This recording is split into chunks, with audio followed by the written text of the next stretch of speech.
people are worried about steps 1, 2, and 3 in the staircase. Just go with the first step. Go with the second step.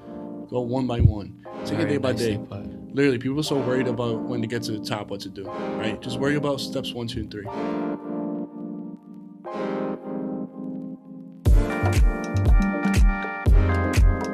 Good afternoon, everyone. Welcome to Baruch's CEO Vault podcast, a podcast run by Baruch business students discussing entrepreneurship, business, and anything that really has to deal with money, and also sharing stories of entrepreneurs themselves. I am your host, Mohammed Khan, and today I'm joined by Eric Ishkanya. And I'm Vrdnyn. And today's a special day for all of us here, I think. It's the first ever official episode of the CEO Vault podcast. And who better to have on the podcast of entrepreneurship than an entrepreneur himself, a man who kind of really went through a lot of stuff, and now you're sitting at a pretty comfortable, position. And I'm very happy to introduce my good old friend and founder of ManhattanSoles, Mr. Wellington Amaral. Thank you. Welcome to the pod, bro. Yes. So happy to have you, man. Yeah, appreciate the hospitality. Like Mo said, my name is Wellington. And I'm founder, CEO of ManhattanSoles, which is a business that is structured on providing exclusive items while supplies last. All right. So what is ManhattanSoles, though? Like, what do you got? You mentioned reselling, but what do you resell? Yeah, so like the name implies, so basically soles, right? Mm-hmm. It's talking about sneakers. So basically that's our main market, is providing sneakers, right? The hottest sneakers, right? Stuff that consumers cannot really get. So we eliminate the labor and we do it, for them. We secure it for them. Good customer service. A lot of factors that go into it. It's basically we're making this simple for the customer, right? So not only that, we also do collectibles and clothing articles as well. For example, like Fear God, right. The essentials, very popular. We love that out here. Yeah, I'm sure you guys have it. I love that. That's definitely something we always get all the time. Nice. Basically, anything that's hype demanding and heat, in terms of items. But obviously, I would say about like 90% of our sales is sneakers. So nice. So how did you come up with the idea of ManhattanSoles? What brought you to the reselling industry? It's a long story, but I remember vividly when I graduated high school, right? I was just wasn't content. I feel like my whole life I was kind of looking for something to call my own, And during my time in high school, I didn't know much about sneakers, but I was always driven by making money. So I remember little into my first year at John Jay College is where I go to. My cousin Vito, who is actually co-founder as well. Shout out to Mackie, is also another co-founder. Justin Urena, Hunter, all of them. That's the team, but we'll talk about it a little later. So Vito, my cousin Vito, right? He called me for Supreme release, and he said like, "Hey, like, can you help me out on getting some Supreme items?" And at the time, I didn't know nothing about reselling, nothing about hype stuff. So I was like, "Yeah, why not?" So we go in line. Remember waiting in line for like 30 minutes. We got like a couple pieces.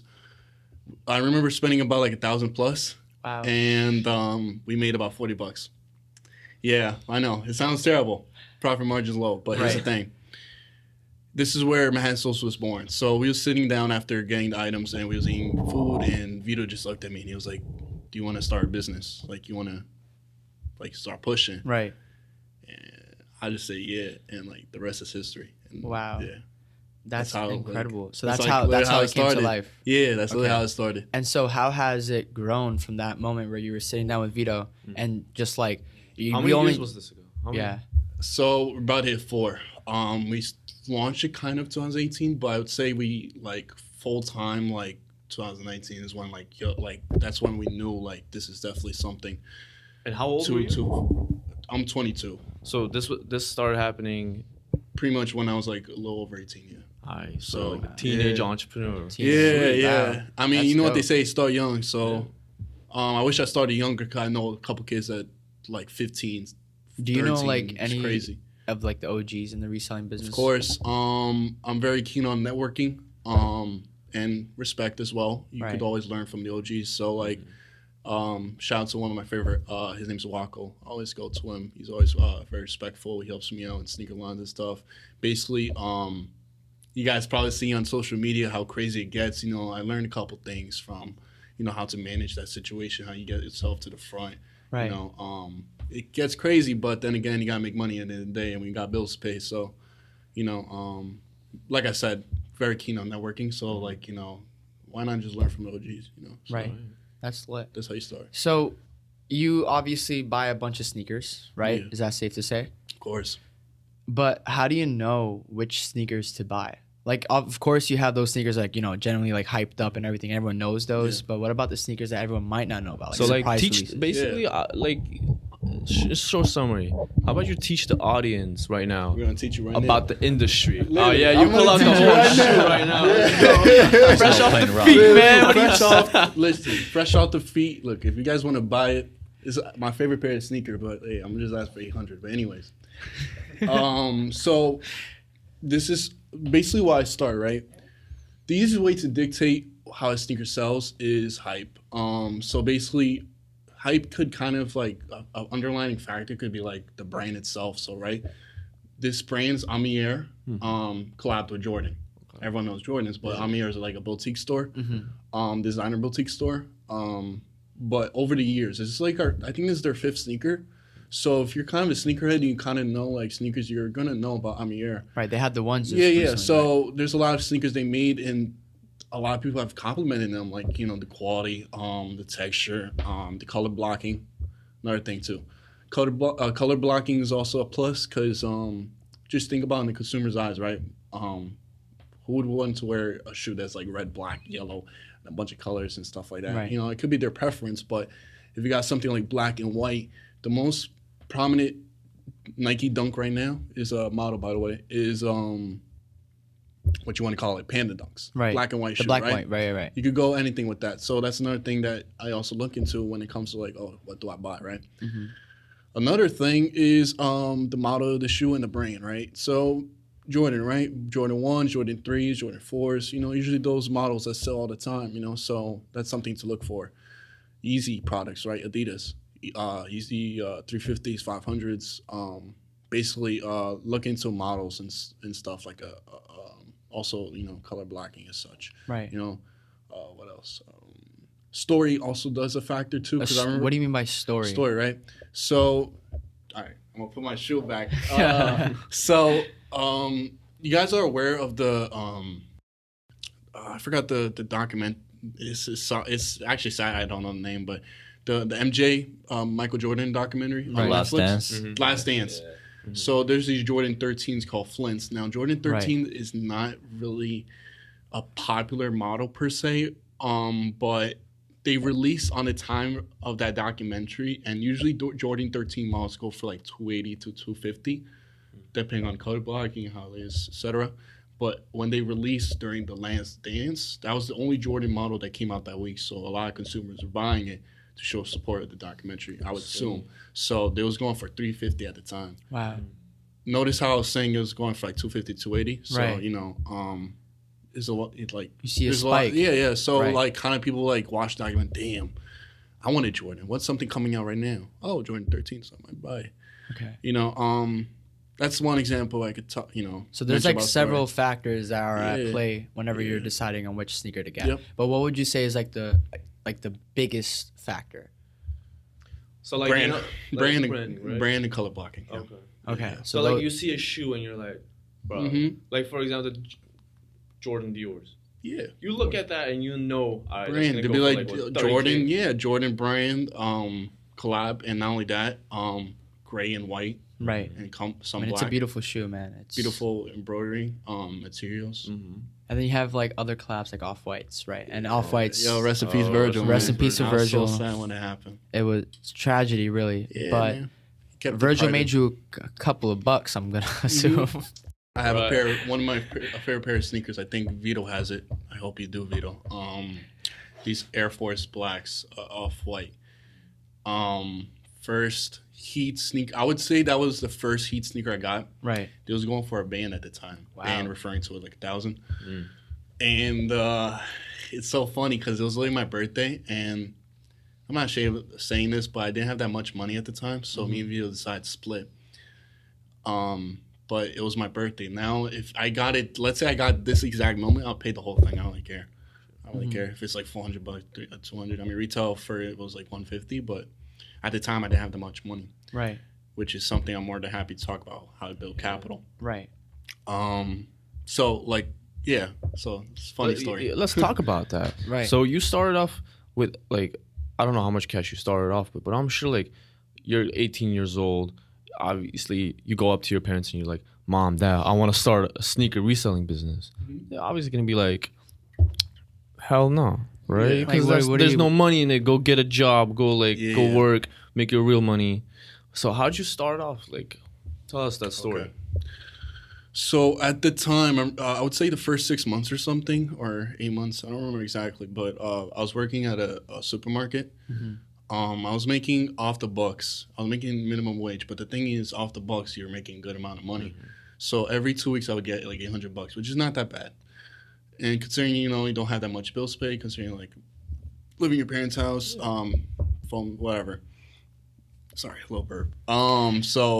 You know, it was pretty cool at the time, you know, making decent money. But then again, like that $800 per week, and to exclude the factors of me living my life, paying for food, going out, whatever, it's not enough. So, something I would definitely recommend entrepreneurs is like get a credit card. Get a credit card. Yeah. I would say the best business to get into, like in terms of like building your credit card, is reselling, because the logistics of it, right? You spend $200 on a credit card, you got the shoe or item, whatever. Then you gotta sell it. Once you sell it, you're gonna get 200 back plus the money in your pocket. So just pay off. Without just that, pay it yeah. off. So that's the easiest way.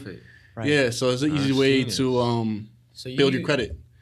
And so basically, you know, that's how I started in having credit card, right? I had Discover. So it was like 1,000 something limit. So that's how I started. So here and there, right? I would accumulate capital by spending a lot, but the thing is, I would be liquidating like that. But it was like 5-10 sneakers a time. So at the time, I was like trying to build as much capital as possible while building my credit. And once my credit went up, that's when I started applying to like Capital One. Okay. So see, like let me jump in right now. So this is the main thing like that intrigued me about you, because there's a bunch of resellers out there. Yeah. I live right next to the Nike store. You know where I live. I'd be getting out of the house and there's like a line for like a block long, like we're usually wrapping the entire like thing. And I'm like, oh, there's so many people. This market is so oversaturated. So there's The funny thing that is. Yeah. So there's a bunch of kids out there who do this. Yeah. So what? And you technically were one of these kids that would stand in At one line, point. go, and Yep, just I buy remember and then camping. go on StockX or like whatever and sell it. I Right? haven't camped in like 2 years. Yeah. I remember. So what made you go from, all right, I'm going to stop being a basic reseller and I'm going to start my business, make it into a real business, real company. Tell us about that journey. It's a lot. But if I was to like tone it down to like a very simplistic answer, I would say one, networking, right? I mentioned about the OGs or people that just do reselling. Learn as much as you can, right?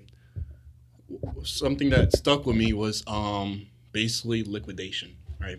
Sell as much as you can. The reason why is that's how you build capital. So that's one. Two, there's something called cook groups, which is basically like resources that you need for reselling. It's like a network of like a bunch of people and with staff that like tells you how to resell and stuff like that. That's how I kind of started. So I was in these groups and then I had got the hang of it, and then I realized now, like 100% realized, but at the time, like 2 years later, I was realizing that you don't need these things. So I started networking with people that work in the stores, Right. right? So I'd be telling them, I see this humbly. I know how to talk to people. So like I would just be like employee, like talk to them, like small talk a little bit, like all right, boom, I'll give you money if you tell me if when you guys are having a launch release. Usually they're surprised and delight, and what I mean by that is that like let's say the manager is like a slow day at 12 o'clock and Wednesday, he's like I'm gonna put out a sneaker, right? they don't want to put it out all the time because one, that causes chaos, and that's when people start rushing in. Or two, they want to control the line. What I mean controlling the line is like, let's say there's not a lot of people around, resellers checking the stores. They're like, okay, this is a good time for that sneakers. The benefit of networking with people in these stores, I can't believe I'm giving the sauce, is they'll tell you beforehand, right? And everyone has an incentive in life. So I'm giving them money, part of my cut per se, for the sneaker information. So let's say he tells me an hour before, boom, right? I could go by myself, but if I had time to set up, hell, I'm calling my dad, I'm calling my little brother, I'm calling my buddies. You call us up too sometimes, yeah, right? He knows. I call people up like, hey, can you guys come to JD Sports Times Square, right? And they'll have like Panda Dunks per se, right? That same store, that day I called you for Panda Dunks, I got like 4 of them. So they go for like 200 profit each. So, I get a heads up. I take advantage as much as I can. It's free money if you think about it, because hopefully you're the only person in New York City that knows they're going to drop at this exact time. So yeah, I mean, that's one way you scale and you don't need So you've really kind of built your business off of really cool business models. Like the first thing you mentioned was you gotta always what's the word? I would say per se adapt, because a lot of people are getting into it. right. Even my It's own a fierce. stores. It's a fierce market, man. Yeah. Like Even everyone's my out own there. store, they'll tell me an hour before, but there's like a million people and But stuff. what I think makes you Because they're kind just camping around and stuff, right. What I think kind of makes you a little bit unique is the fact that you use good debt, to kind of build your capital. Most people like kind of see a credit card and just be like, get scared, like, oh no, I don't want to use this, like I'm gonna like mess up my credit. But you actually use it and it works to your benefit, only because shoes are kind of like a great asset, quick returns, right? And then the second thing is you've established a really good network and a very good system of like securing these sneakers. What about like when they don't release in store? Like what if it's like on the sneakers app, on the Confirmed app? What do you do then? So there's always a lot of factors into botting. I literally just started getting into it again a month ago. I took a break. Botting? What is botting? Botting is automated programs, computer programs that could secure sneakers for you in magnitude, right? If you have a phone and there's a sneaker release, right, you're just one person. This is one device. You can't really get a bunch if you wanted to. Right. Now imagine this morning, right? Example, Easy Runners dropped a new supply. So I ran a bot, right, that ran 8,000 tasks. Each task is like a automated program, like a human trying to attempt to buy the sneaker. So 8,000, right? What the? They had very limited pairs, but I was able to secure 6. All right. Which is, I mean, you're making $150 a pop. A lot of people are like, oh, why don't you get hundreds? Like I said, it's a lot of factors. Stuff called proxies, which basically it makes you not seen as a bot. There's also things called servers, like Amazon Web Services, use servers to boost the enhancement of your bot program. What else? And bots, obviously not all bots are the same. Some go for more, some go for less. Wait, you pay for? Are there like programs out there, like people who created these codes? There's websites like Bot Broker, for example. You can buy a bot right now for like $900. Wow. But unfortunately, the bot market and the sneaker market is saturated. What I mean by that is that a lot of sneakers coming out, inflation's high. People don't really got time to buy for sneakers as much anymore. So a lot of shoes that should be selling, they're not selling as much, or you're making like lunch money. And then there's also the market of NFTs and Amazon FBA, I forgot what it's called. Flipping products on Amazon, which I want to get into personally, so I'm doing a little research on that. Okay. So, there's that market too. So a lot of resellers like myself are like switching, courses because they see that it's like saturated now and stuff. So a lot of bots. So a lot of bots back in the day that were going for like 5,000. I remember it was. I remember, 8,000. Wow. Right now it's like 5,000 now, but it was going for 8,000 during COVID, quarantine time, like March through June or whatever. Because everything was crazy releasing online. Yeah, I mean it makes sense because everyone's home, so right. you gotta make money, right? So it's it was crazy. It was crazy. Now bots are going for like 200, 900, like odds that used to go for like 2,000-3,000. It's crazy. So Can we talk about the market right now? That's interesting to me. yeah. So you just said a couple of things. One, inflation. Two, lot of supply. Now demand is going down. Yeah. Explain that to me. Why is what's going on? What's going on in the sneaker market? Yeah. So one, I think what's causing the market to kind of crash in sneakers is one. Obviously, stock is an important factor, but I just think that brands, they gotta make their money. I'm not into the stock market that much, but a lot of companies are underperforming, so they gotta release more shoes. Yeah. But the thing is, like if you gotta be rich, you can't be buying shoes every weekend, right? Unless you're a part of that like 10% or something.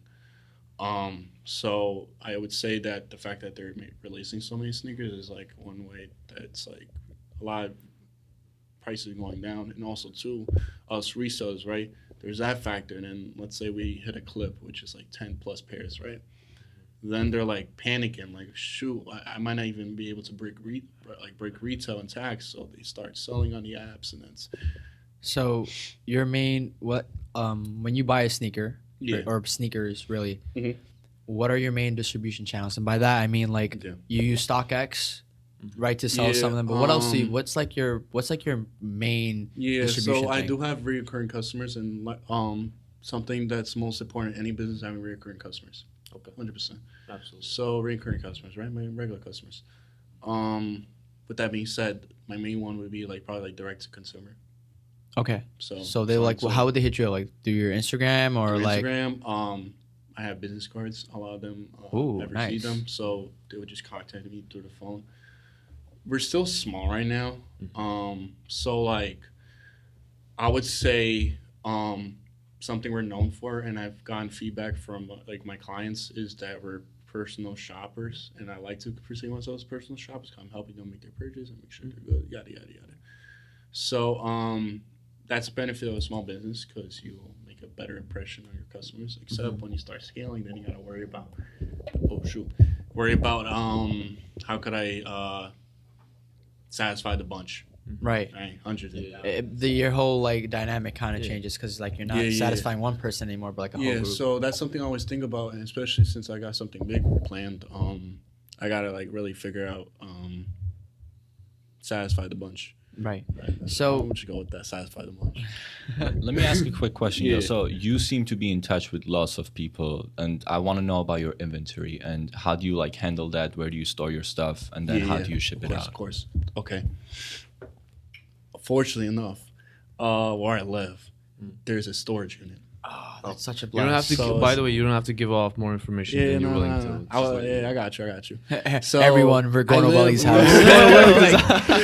Everybody watching this. Let's go. So basically, where I live, storage unit, right? So this is where we keep all the inventory. Business partner being like co-founder stuff, my team. How we organize it, to give a direct answer. Are you guys aware of the term SKU? No. Yeah. I don't know. Oh, I must What is skew? SKU, So basically, SKU is a unique set of numbers or letters. Doesn't really matter. That what you want to call it? It's the barcode. Barcode. Oh, It's like a barcode for a thing if you think Yeah. about it. So for example, let's say iPhone, right? This device. What's a SKU? Let's just make it up 1, 2, 3, 4, 5. Okay. So let's say on Google, right? You search up 1, 2, 3, 4, 5.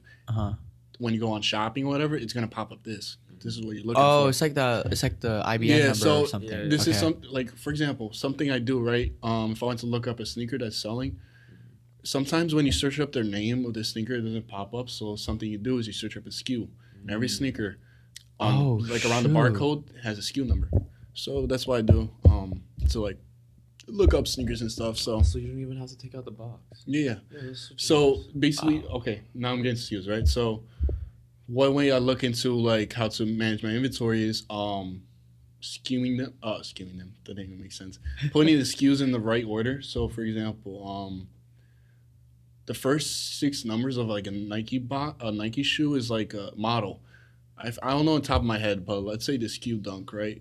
let's say it's 1, 2, 3, 4, 5, 6. So on the left side, I have a lot of dunks. So let's say on the left side, I devote to the SKUs of dunks. That would be on my left side. So basically, when I would need a sneaker, I would know where it is because one, I put on the left side, and two, I would just look at the SKU and be like, okay, they're very coherent with one another. So that's when I kind of know like what's smart. what. That's smart operation. Yeah. Right. Like, I mean, because I have like, I personally have like 150 plus 200 Always on hand. sneakers. Like, always on hand. Like yeah, in my Oh, wow. storage. Okay. So like Wow. I have to I have a spreadsheet to like know what I have. Yeah, absolutely. You should. So With that's that a many items. yeah. So that's a you plus. Can't have it. And two, what you want to call it, organization is very important. So when you have that many sneakers, you're gonna have to organize. Yeah. Same thing goes with your finance. But yeah. What do you do with sneakers that you can't sell? Like you have like over that's a 150 good question. shoes, right? And are there like some are like including in that 150? Are there like some shoes where you just So- like can't get rid of? Yeah. So that's a good point because I remember when I first started reselling, right? Right. I lost money on buying stuff that looked like it was sell, but it didn't. So I'll be stuck with them, and sometimes you just gotta take the loss and break even. Because me being here, being in the game for 4 years, like I kind of know what sell. I know what sells and what doesn't. Yeah, I don't know why I said that. It made no sense. Nah, but I Give haven't yourself more credit, bro. Speaking of which, I literally Professional. I work at a networking group of 1,000+ members, and basically I get paid to dictate the sneaker market, what's gonna sell, what's gonna Wow. I forgot to say that. no Shoe way. flex. Yo, Shoe that's flex. that's So I'm a staff in there, but I've been working them for 3 years, so they gave me a lot more leverage. So now I'd be helping the group with their operation and stuff. So they pay me monthly, and it's definitely a resource because now I'm like pretty decent on botting because of them.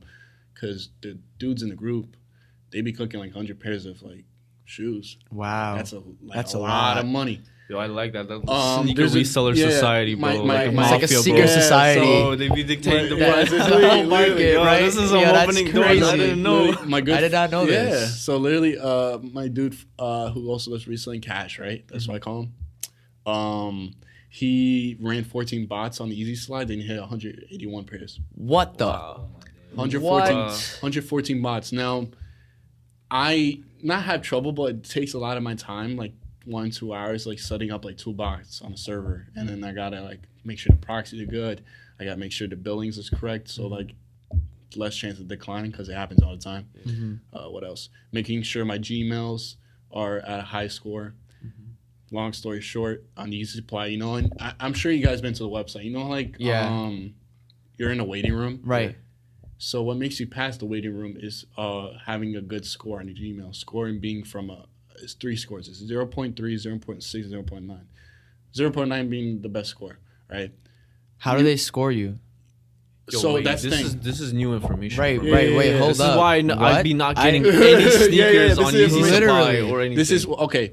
A Gmail score. I didn't even know that was a thing. It's so funny because like it's practically impossible to hit Easy Supply because like I said, this morning I ran 8,000 tasks, right? So imagine 8,000 humans trying to be on Easy Supply, trying to pass, right? Then not only that, I specifically farm, that's the term that resellers use, farm my Gmails to have a high score so that when it's the waiting room is alive, they will see that those Gmails are high scores. And usually when you have a high score, that means it's your personal Gmail. It means like you're active on it. Because like technically speaking, like a bot would use like really poor, like they would think robotics would use poor Gmails because it's not like a human like watching videos, reading the news and stuff. I have a bot program called AYCD, which basically I import Gmails and I use proxy and stuff, and it basically does the human work for me to boost my score to a 0.9, right? Wow. Reading the news, watching YouTube, blah, What? blah, blah. Go This is like shopping. AI. Yeah, it's AI stuff. It's AI. It is AI stuff. Right. So, so I use that. So, like, when it's drop time, right? As soon as we pass the waiting room at Easy Supply and you have a decent bot, like, you're checking out. It's easy as hell. all those errors and stuff, which does happen. Like this morning, it was mad errors. Like it was just the website because a lot of people buy and obviously traffic can handle and stuff. There's a lot of factors. Nah, that's low key high. It's pretty cool stuff though. Yeah. I had no idea about a Gmail like. You guys might not believe me, but I literally learned like how to cook in botting like 2 weeks ago. Wow. I knew how to buy, but my setup. I knew how to buy, but my setup wasn't as. I didn't maximize the potential of my setup, and I was making good money in the past 2 months because I told myself when it hit 2022, I gotta make mad money. So I had more money to spend and willing to lose, so I started investing in bot programs and my time and resources into learning it. It's paying off little by little. Tomorrow there's usually 350 Oreos, which are clean. They probably go for like 100 over, 50 over. Okay. But if you got a bunch of them, money will add up. Right. Another thing too, right? A lot of people think that like every shoe goes right to 200 profit. That is not true. I have a buyer. I buy a lot of Air Forces. I flip them for 19 of profit. $19. Yeah, just Air Forces. Okay. They don't sell, if you think about it. But I buy them at discount. I'm not saying it here, but you basically get a discount on the Air Forces through Nike, and then I buy as much as I can going through store to store. I ship them in bulk. I get 19 a pop. So and it all adds up. At my the end. favorite type of reselling, and the people ask me all the time, do you like getting $200 on one shoe? Nah, I like getting a bunch and making like $5 to $20. I love it. That's my favorite type. So you sell because they sit in stores, and there's people that do what I do, right? This is why a lot of resellers, like I feel like I'm a different level, and the reason why I say that is because I know how to make money, right? Time is money. So I'm sure you pass by stores, you see kids camping all day, right? But then there's me, where I know how to push product that is like $5 to $20, right? So I get as much as I can when nothing is happening in the city per se. What I mean by that is there's no drops. Okay. So I go in the sneaker retail, buy the shoe, whatever. When there's nothing going on, I'm utilizing my time. And then I'm buying them bulk, right? $5, $10, $20. It's lit. It's awesome. You mentioned your co-founder, so I kind of do want to talk about that a little bit. Like, obviously, ManhattanSoles isn't just you by yourself, so you are consistent of a team, right? So tell us about that. Like, how did you find this team, and how do you guys all operate together? And does it like contribute to the overall success of the ManhattanSoles brand? Of course. We all got our roles. So, how do I start? Well, how many people do you have? 6. 6. 6 total, including me. Like I said, remember I talked about getting people to work for you, like bodies. I like to call them bodies, right? You got a sneaker for you, give them $20, right? Whatever. They don't have to deal with selling the shoe. I'm the one selling the shoe. I give you $20. I'll probably make like 80 on top. Let's just, for example, right? I like to dictate paying my bodies to 20 to 40%. Sometimes 60% if I see effort. But it really depends on the profit margin. That's generous. Yeah, I consider myself very generous. Everyone eats. Yeah, if you're a Nike employee watching this, I pay really well. So tune in with my man, bro. So yeah, Vito just literally texted me, like, yo, JD, because literally after this, I have to get pairs for clients. So what was I going from here? I literally just forgot. With the bodies. Bodies. So yeah. So Mackie, right? He used to be a body for me, and I can't believe I'm putting him on blast because he hates it when I used to call him that. He used to be a body for me, so basically he used to work for me. And I remember, it's so funny. You know the Travis Scott highs? I don't know if you guys the OG ones. Right. They go for like 3 bands. At the time, they was going for like 800 to 1.2. So I made a sale for 1.2, and Mackie got it off his card, and he was like 6 months into being a body for me, working for me. And I literally sold it, and I was like, I'm giving you $200. And he got so bad. He was like, what? Like, why did you give me? I thought it was 50%, whatever. But this is like when I like low-key needed the money. But like still, like $200, you can do a lot with it. Yeah. Like I said, it depends on profit margin, right? So he was still like kind of like jelly that like, like he was like, yo, I just got this for you, right? So he got paid, right? $200, right? And then the next release, he was like, yo, like, we're gonna be ManhattanSoles now. Like, I'm gonna be like, it's us 3 now, but like, listen, like, I'm not working for you no more. I'm a sole proprietor for ManhattanSoles. You know what I'm saying? So basically, it was literally pain because literally the next release he hit was a Travis Scott low. Oh my God! So like you had to get. So he So made you like had he to made give like him- 800. Nice job, Becky, So bro. yeah, that's yeah, smart, yeah. Becky. You did your right thing, there. bro. Man. So it was so funny. I literally have it on my Snapchat somewhere, a picture of him like 3 years ago holding a bear. And I literally wrote like a little message like, "You should body it for me. I'm so proud of you." like it's so funny. So yeah, it's good to benefit from a team. That's how we also have great chemistry to begin with, anyways. And not only does he has really important clients for us, but he also is the main. I would say he facilitates all of our PR stuff and also what you want to call it, famous people, influencers, right? Yo, let's talk about that because Yeah. I think there's something very different Yeah. from ManhattanSoles compared to like literally almost every other reseller that I know, and that's the fact that you have a pretty cool clientele. And let's talk about that. Who do you sell to? Who are like some of your biggest clients? willing to disclose. Right. Yeah, of course. I mean, And then it's how public, did if you think about it, right? at the end of It's the day. like, but you like, don't might as well just see it. and how did you like even get to that level? Because some of these people that you Yeah, have like millions of followers, man.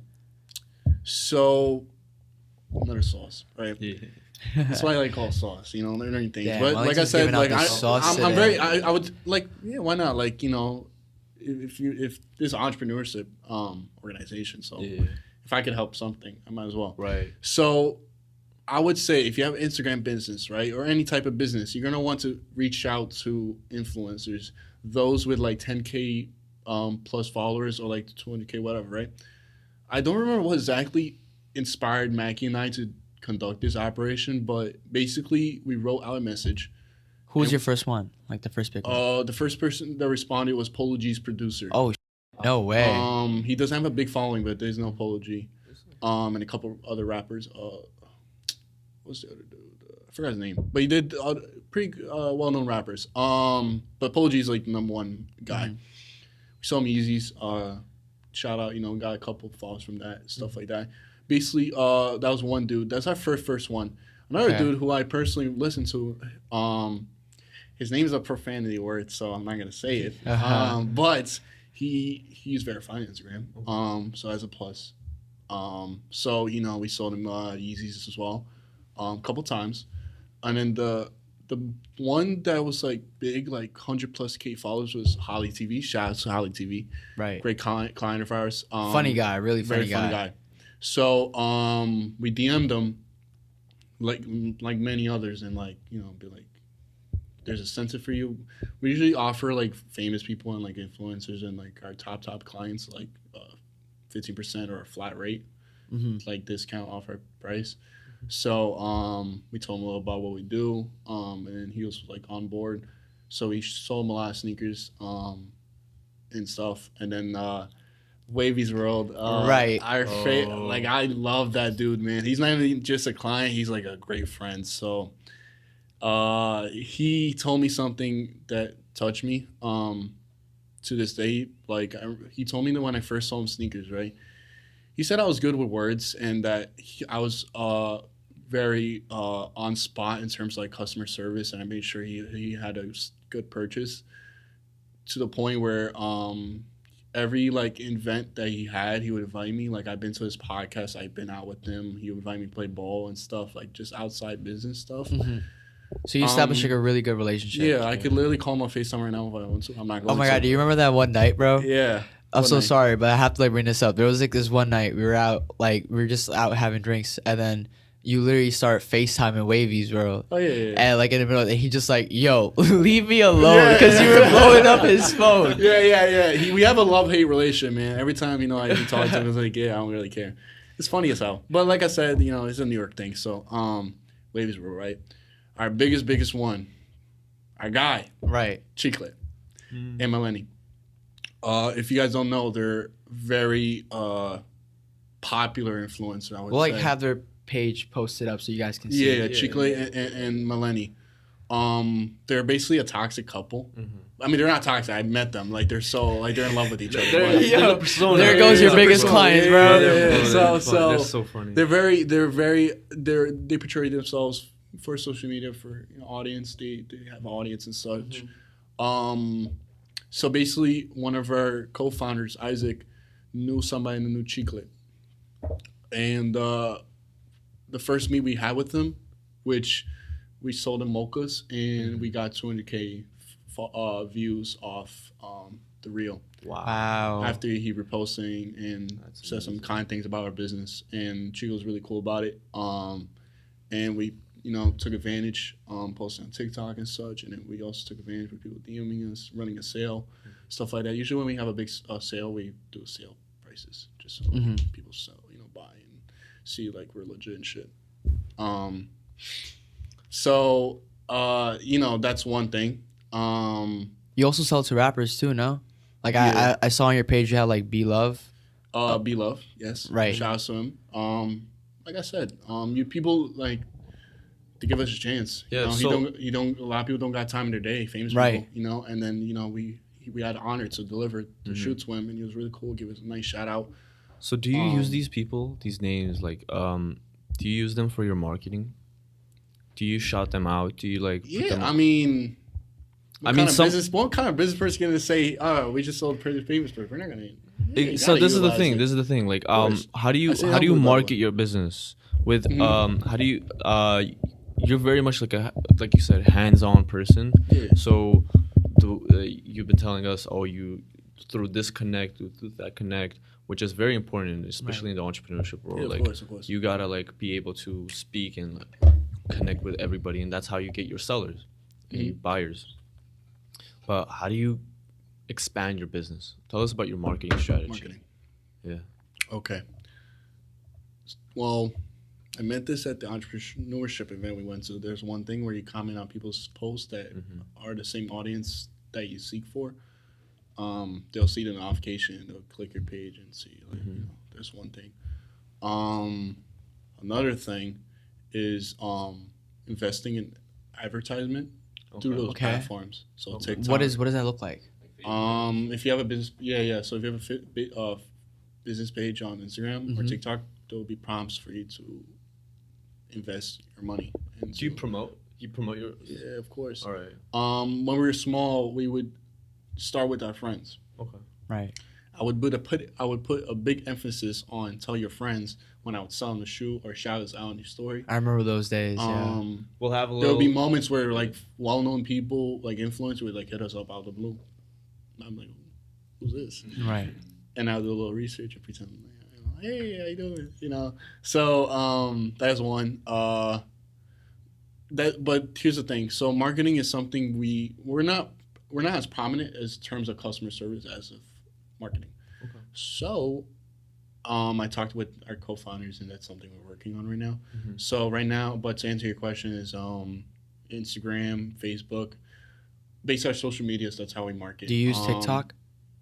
Yes. Yeah. So Yeah. all the links we'll put up on like the Right. thing you'll see it. We'll have it So TikTok, right? I'm basically if a big sneaker release, like for example, like Supreme Burberry. Oh yeah, that was yesterday. Yeah, big fight on Dover Street Market. You I was the posted a person video, there. no? Yeah, Oh, we wow. posted. Currently blowing up our page. Nice. So things that we know, like if you know your 2 cents, it's gonna blow up because it's, what they say, if it bleeds, it leads. Don't know that they say that, but that's like. that was a good one. That's a good one. I know. So it's because I'm a film connoisseur. So like I think it's called Nightcrawler. Good film. Okay, Right. that's- Oh, yeah, that's a it's It's good one of my film. favorite business films. It's a success story. So so basically he profits his business through violence. Obviously, we're not a violence organization, but if I know something that's popular in the sneaker culture, for example, that fight on Dover Street is gonna get clicks. Yeah, Right. Interesting. Okay. So- So yeah, take advantage of the trends that's happening. Take advantage of your knowledge. All right. So Do you also like make content though? Like, do you sometimes partner up with influencers or something like that to make some funny Yeah. stuff for skits? I'll say the big announcement I was have for ManhattanSoles right after I say this. Oh, announcement. So, because I'm very, quiet in terms of business. Because when you run a business or entrepreneur, whatever in life, you don't want to fly and say I'm gonna do this and that. Right. You're giving away all the sauce. I'd rather just do it and then they support me if they don't. Okay. Absolutely. Right. So Speak with action. yes, yeah, exactly. So Wavy's Road, right? Mm-hmm. So we needed an influence boost. So I talked to him. I was like, hey, like, would you mind doing a skit? He was like, I actually needed content. And he, out of love, he was like, I'm going to do a video, whole 1 minute skit on his YouTube channel. It's somewhere on his YouTube channel. If you guys are interested, I'll definitely link it to you guys. Basically, me selling a PS5 and then I get robbed or something. Silly stuff. But the main skit, which was improvised, and something I'll always talk about in entrepreneurship is tap into your natural skill set, right? Mm-hmm. So we improvised the whole thing. I literally just said, like, Wavy, let's make a TikTok skit, whatever, like 30 seconds. And literally it's just me selling a PS5, and then it doesn't even make sense if you think about it. Like, there's a PS4 inside the box of a PS5. He opens it, he's like, what the bleep is this? You know? And then he's like pressing me and stuff, and I'm like, chill. And then Wavy's World is famous for growling. Like, right. You know, get like, your money up, let your money up. Yeah. So he's really famous for that. So he literally did the growl thing to me, and like I kind of flopped like LeBron James, like, oh, you know. So and you know what's funny? Like, literally, I left the outro like of me laughing like as if we finished filming, and it still blew up. It's so weird. Like, it did not make sense to me why it blew up. How many views did you get? 1.1 million. What? Wow. We got 5.5 thousand followers on TikTok. For that. Wow. Yo, I think we have 6.4 now. I think. Wow, that's blowing. That's going viral. That's viral, Well, bro. not going. Movie. It's past tense, or it did. Oh, right. That is smart marketing right there, because Yeah. all the social media stuff, it just pushes your Yeah, stuff. but the funny thing is that I posted with the intent not thinking it was gonna blow up. I thought it was so silly, but I just wanted to post for the page. So much so that I forgot to tag him. Right. He got so mad. No way. Not mad, but he was like, "You didn't tag me." Like, what the hell? Oh my bro? God. You know? Yo, wait, my bad, man. But yeah, like I said, I get Okay. like I literally sold him Yeezys. Like, it's all love, man. I always hooking them up. So question though, everybody loves going viral. That's always amazing. Like, you get a lot of you get a lot of visibility on your platform and all of that. Yeah. But from you being the CEO, the entrepreneur, I want to ask you, since you got viral, did you see actual results from it? Like, have your purchase sales Yeah. increased or something like that? Was there anything tangible? Yeah, but also something that I'm trying to work on is is it turnover? No. A lot of customers flake. They'll say they want something, Okay. and then it's not that we buy it. We would have it and then be like, interested, they just don't respond or whatever. Okay. That's something we notice a lot when we do have these big sales. Or you'll sell to it, say a influencers. price, and then they'll be like, whatever. No, they literally just won't be like, I'm interested, and They just they'll don't- have second thoughts, or I don't know. and they'll just like go ghost on It's you. none type of our thing? business to ask anyways why they did it. So Yeah. we're very laid back. We're third person per se. I think that's the word.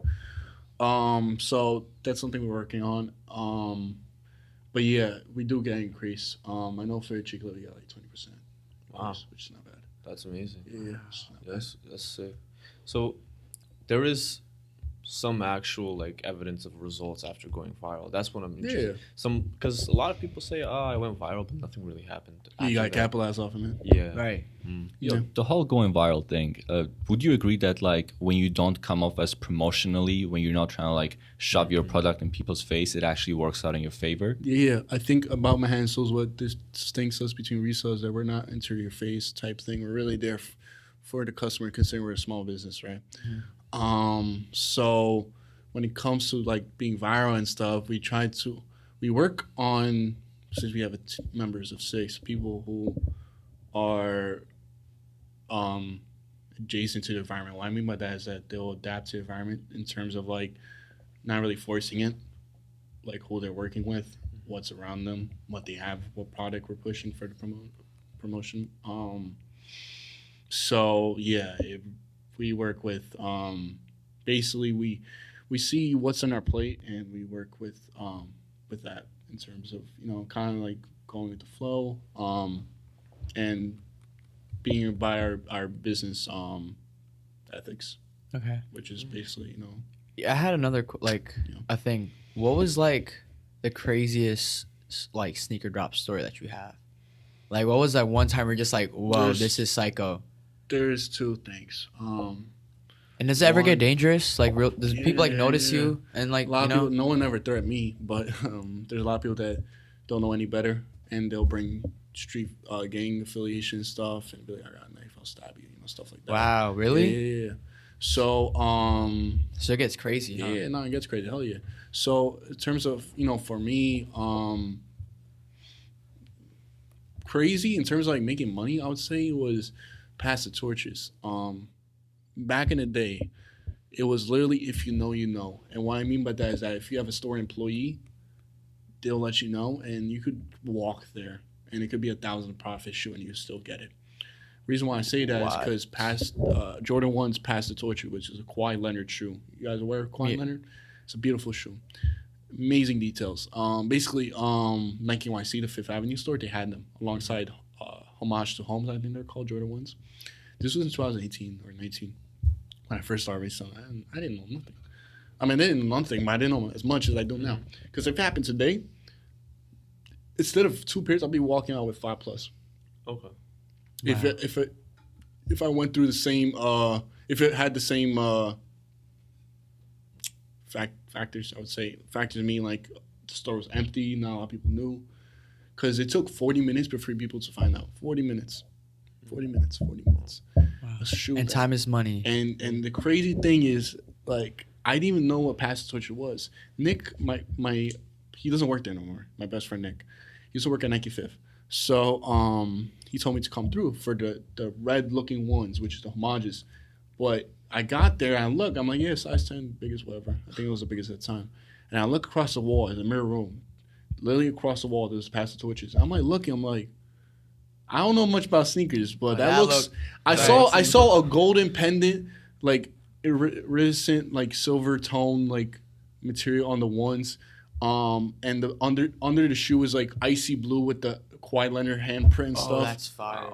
And I'm just like, all right, let me just Give me buy one of those. this. Right. Like, yo, I was like, give me a size 11 or whatever, which was my freaking size. I wish I had a pair.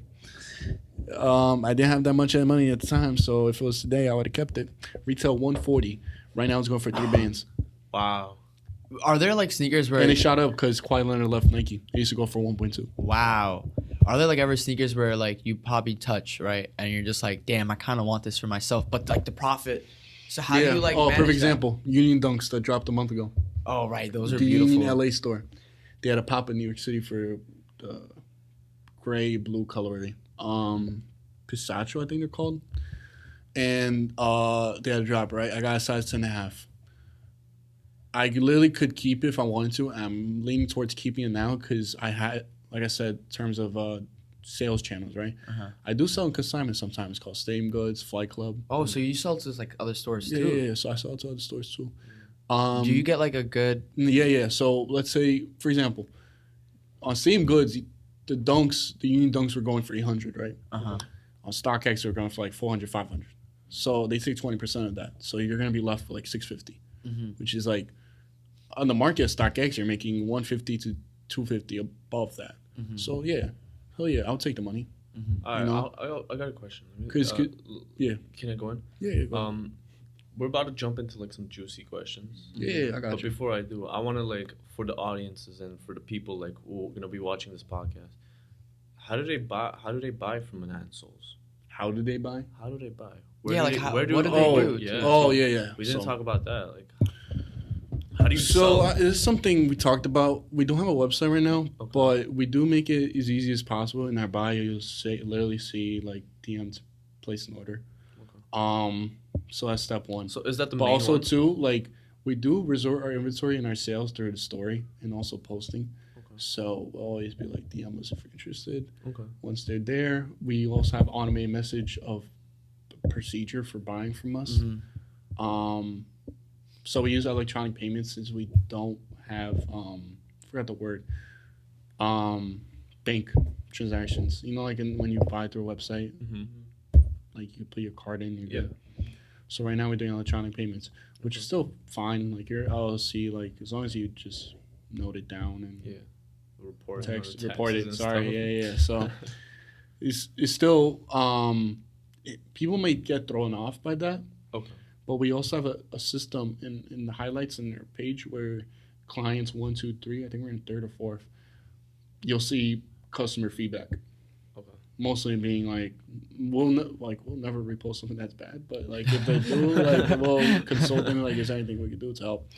Right. But on the highlight, you'll see like shout out to ManhattanSoles.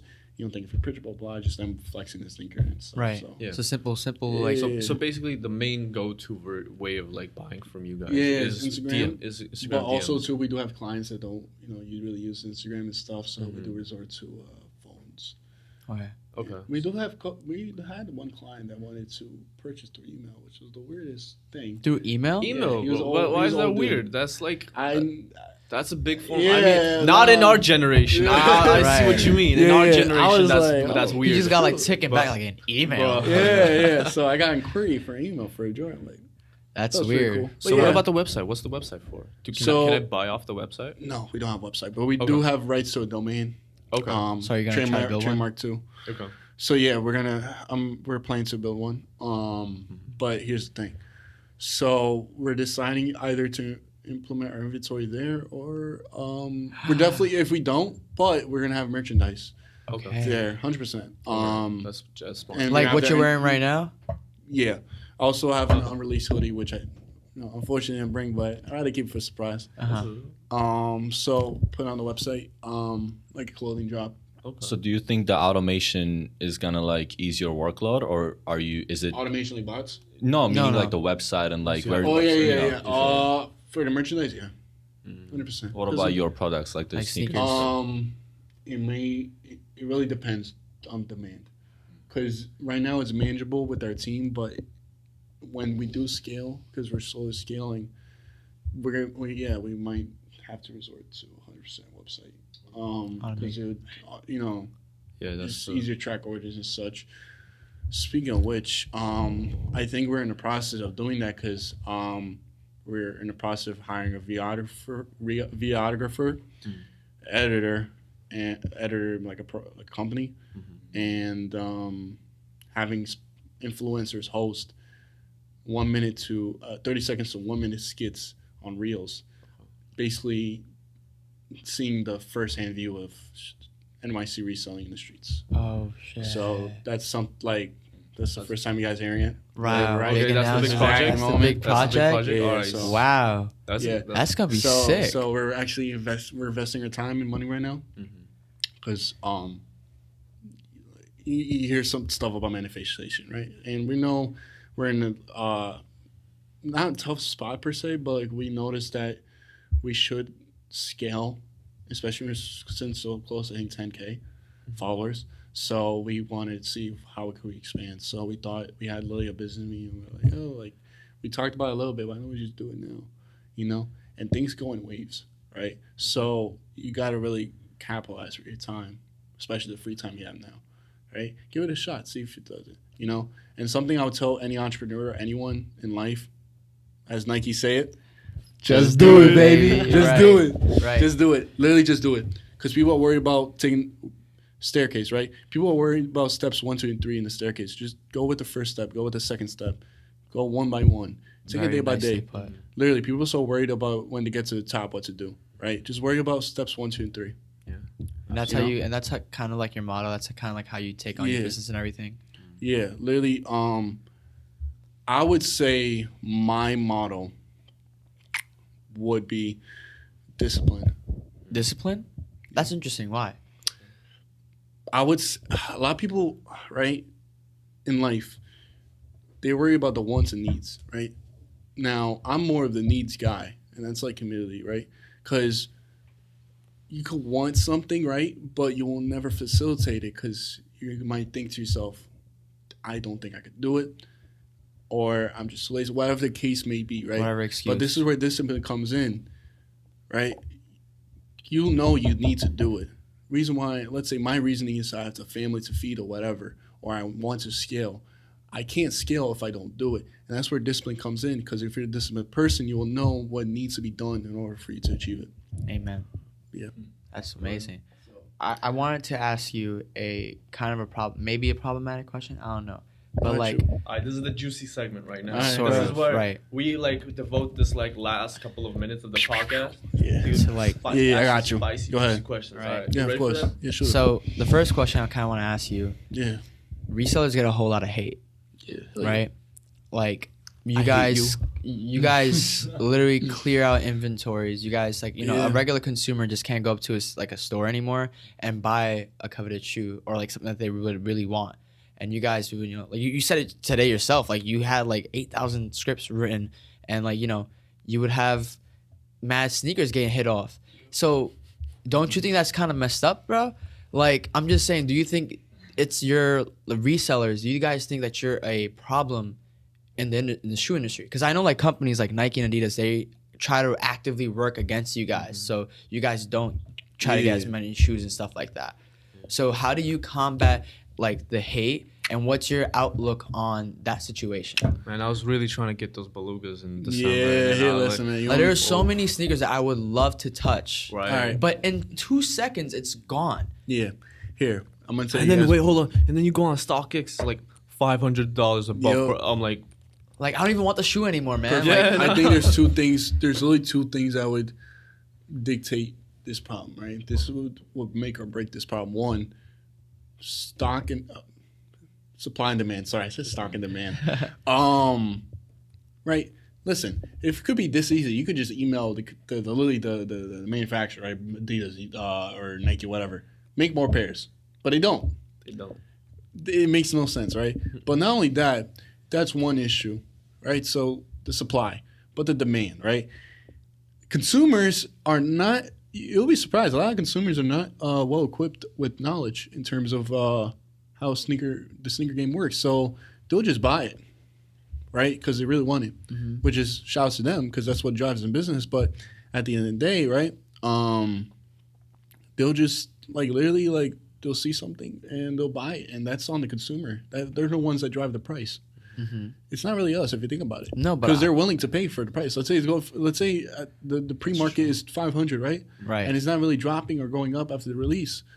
They'll buy it and it'll drive market. It's like also the consumer's fault Yeah. too. No, I don't want to you're throw right. any No, guys, it but really is the consumer's yeah. fault. So, Right. but like, literally, like, Dunk Pandas, right? They restock all the time. Air Forces restock all the time. There's always a demand for them. They don't make enough pairs. I mean, there's 8 billion people on this planet, right? They could make 8 billion pairs, They could.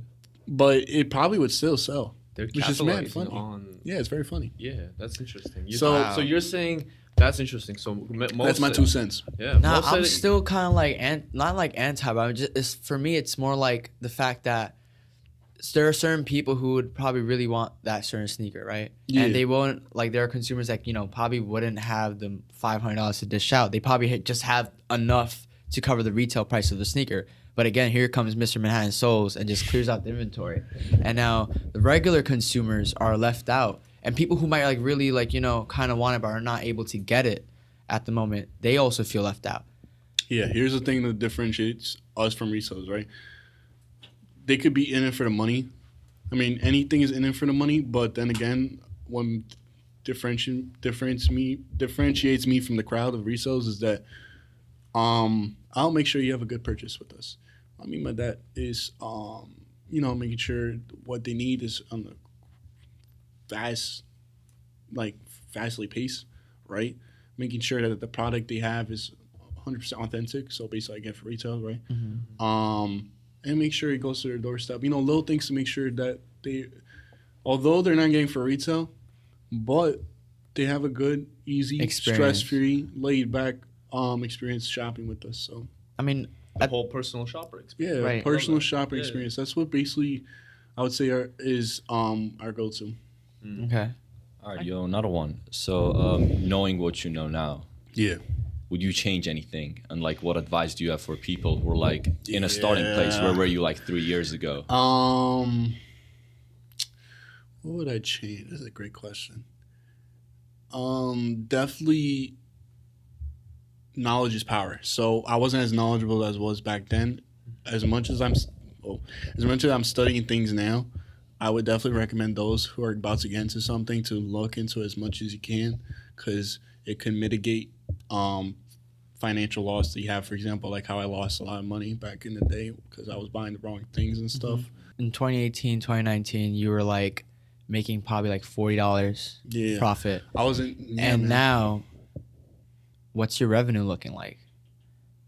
If you That's want, a if you that's want a to good question. do you want to But disclose it?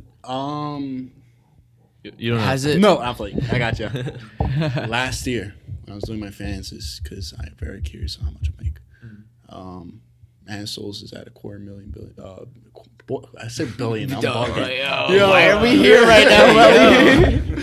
ManhattanSoles is as of 2021 a $250,000 business. Wow. No way. That's amazing. That's Yeah. absolutely That's literally bonkers, crazy. man. Yeah. And how do you feel with the progress that you've like literally have seen? Like this is your blood, sweat, and tears going into this company, this brand that you've kind of built from nothing, right? And like, do you like sometimes like just sit back and you're just like, yo, sometimes I'm like, pinch myself, because growing up I used to be the pick me person. But now like I'm my own boss. And now Right. people are trying to pick me, right? And must feel How does that ama- feel? Yeah, How does like, that feel? How does must it feel to be the boss? it feels good, but then again, I was seeking that as a kid or growing up in life, but I realized that's not really what life is. So I try to be as humble as I can.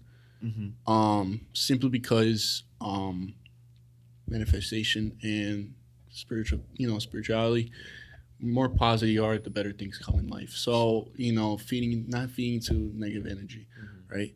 So I just come in things with a positive light. So being in the spotlight and stuff is cool. It comes with the territory, but I just make sure I'm sane going through it. Meaning sane, meaning like I don't get caught up with it too much. Make sure it benefits the main course of the goal. Do you Man, sometimes feel like, do you fall under pressure of being the boss? Oh, hell yeah. Because Hell yeah. that whole aspect of everybody is looking up to you, and everybody's like, Yeah. you're the guy with the answers. Yeah, Right. You're the one everybody's like, oh yeah, okay, so I do. So many people Well, depending well- on you. Yeah. So How does that definitely another advice I give to entrepreneurs: make sure you have some time for yourself. One, have fun. We're young ones. I'm 22 years old, so hey man, like later tonight, I'm going out. Right? So work So, hard, play work- hard. Work hard, play hard. Right? Easy way to say it. Not only that, I would say, right, look into resources that you have available. So for me, at the time, it was still now, the internet. Making sure you're in a sane mental state, right? Make sure you're good in life. Make sure you're not too overwhelmed. If everyone has some type of anxiety, make sure you're able to control your emotions, because in the business world, you're going through a hell of a lot of emotions. I have had. Have you had I like had those to literally- down bad days? Yeah, I had to. Unfortunately, there's a lot of things where you had to like discharge people. Ooh. So it's a very sad moment in time, but then again, you got to know how to mitigate your emotions. Resilience. Resilience. Keep it, obviously keep it professional, but you got to really know how to control what's going on right in front of you. Right. Right. You got to learn what you control and not what to control. So. Absolutely. Well, Wellington, I want to give you a big shout out today because you came up on this show and you did your thing. I mean, we've learned so much, and hopefully our viewers, who are watching this later and everything else, they are able to get some sauce, but not all the sauce that you expose. You know what I mean? I'm gonna go out of business about that. Right. You can't give away all the secrets. But listen, man. From as your friend and everything, it is such an incredible journey to see you. Here is Wellington from I knew from high school to now sitting here in this room, but you kind of made something that's bigger than yourself. Right? Yeah. And that right there at 22 years old is such a big accomplishment. Yeah, so big kudos to you. Thank you for even coming on to the show and being our first honorary guest. And dude, keep up the amazing work. And there's no doubt in my head that ManhattanSoles, you'll probably have a store open up soon. Let me ask this question: what is the vision for ManhattanSoles at the end? End of the tunnel. I hope that I can make people's day. And every time, the best thing, I swear to God, I have a couple clips on my phone of there's this one customer named Elizabeth, and she got her Valentine at the time, shoes, some Jordan 1 mids. Now, people would clown her for having Jordan 1 mids, but the thing is, it literally made her day. I know you're laughing. I understand, but it touched me because clown her for yeah. But like she literally she made a reaction video and it made her day. She literally cried in tears. Like she was so happy. Oh my god, that's and beautiful. Her without the shoes, I wouldn't be able to provide that happiness she did for her. So that's like one thing that makes my day. Customer being happy. 2, right? Like any entrepreneur, I'm trying to be a millionaire. Right. So gang. Literally, like I would say those 2 things, like me, like ManhattanSoles being successful. A lot of people have their definition of being successful. My definition of being successful, like RDC says it, and I just realized I forgot to say RDC is. He's also a huge client. influence. Yeah. So RDC, oh my god, awesome dude. I met him on Times Square, and I did a sales pitch, and that's how he got to shop with us. Wow. I shipped Shoot him your shoes. shot. Yeah. And you shipped it to the whole team, no? He had the confidence to send me money before I shipped out the shoes. Wow, that's trust right there. So you had a great pitch that you gave him. Yeah. No sauce today for that. What's the end line for the business? Is that Right. Mm-hmm. Yeah. So I would say just making a worldwide impact. Worldwide That's why I impact. brought up It's a little RDC. cliche, but what do you mean by that, though? So like how? their slogan is "Change the World," right? RDC. Right. My vision is also the same, Uh-huh. right? I would hope that my business could impact not only our transaction but your day. Mm-hmm. Like the shoes I got you, make sure like you get the girl that you want, or you the coolest guy in the room because you got these sneakers. Or girl. Like, girl. We don't discriminate. Yeah, we don't do it. So like little things like that, little reasons, right? I want to make that impact of their day, Right. or their life. Who knows, right? Through my services, through what I do, right? So 2 things, like I said, 1, be a millionaire. Hallelujah. Listen, I'm trying to. I think I could. Right. Not think you know. I'm. You know you could. Yeah, man. You always. Here's you gotta. Manifest that. it. That's the word. You know, I could say. You know who's really good at manifesting, bro? Tom Holland. Like, bro.